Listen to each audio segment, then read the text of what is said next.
కార్యక్రమంకి ఆంధ్ర రాష్ట్రమే కాకుండా తమిళనాడు పక్కనే ఉన్న వేలూరు సోలిగర్ అలాగే ముఖ్య అతిథిగా ఈరోజు విచ్చేసిన మన ఏసీ షణ్ముఖమన్న గారికి అలాగే ఇంకా ఎందరో గొప్ప వ్యక్తులు ఈరోజు ఈ కార్యక్రమానికి ఇక్కడ హాజరైన ప్రతి ఒక్కరికి కూడా పేరు పేరున హృదయపూర్వక నమస్కారాలు.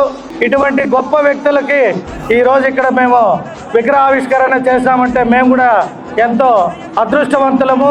మన చిత్తూరు నియోజకవర్గంలో కూడా అనేక మంది మొదలియార్లు ఉన్నారు. వారందరూ కూడా వారి స్ఫూర్తితో ఈ చిత్తూరుకి మొదలియార్ అంటే మొదటి వ్యక్తి అని అర్థం.